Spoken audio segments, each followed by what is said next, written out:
Jean-Jacques est séropositif depuis 30 ans. Il enchaîne des traitements qui le font maigrir et souffrir.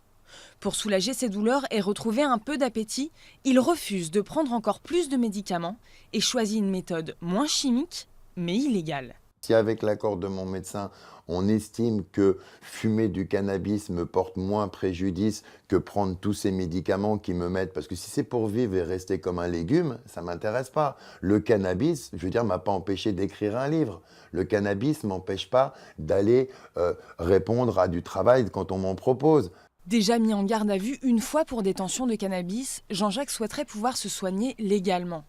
Depuis début juin, c'est théoriquement possible. L'Agence du médicament peut désormais délivrer des autorisations de vente de médicaments à base de cannabis. Une décision attendue depuis longtemps par cette association. J'ai vu des personnes qui pouvaient à peine fonctionner et qui, après avoir consommé un peu de cannabis, se mettaient à fonctionner normalement, c'est-à-dire à pouvoir avoir des mains à peu près droites, pas du tout resserrées, pouvoir parler, par exemple, un truc très bête, pouvoir s'exprimer, parce qu'il y a un relâchement des muscles, il y a une détente qui existe. Le cannabis sur ordonnance, ce médecin l'approuve depuis des années pour les pathologies graves. Il s'avère que le cannabis a des propriétés orexigènes, c'est-à-dire il favorise l'appétit, surtout pour les choses sucrées. Et que donc c'est comme ça qu'il est réapparu.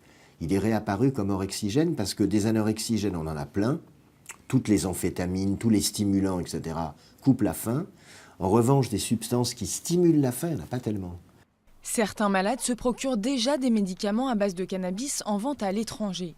En France, des autorisations exceptionnelles ont parfois été délivrées, seulement une centaine en 10 ans. L'usage médical de cette plante est encore loin de faire l'unanimité.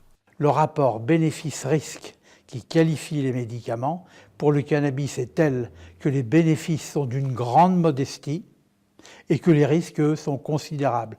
Anxiété, dépression, déclenchement de schizophrénie, aggravation de la schizophrénie, de la folie déclarée, avec en outre des effets sédatifs.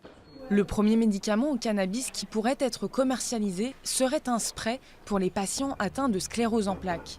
Il est déjà disponible dans plusieurs pays européens, dont l'Allemagne et la Grande-Bretagne.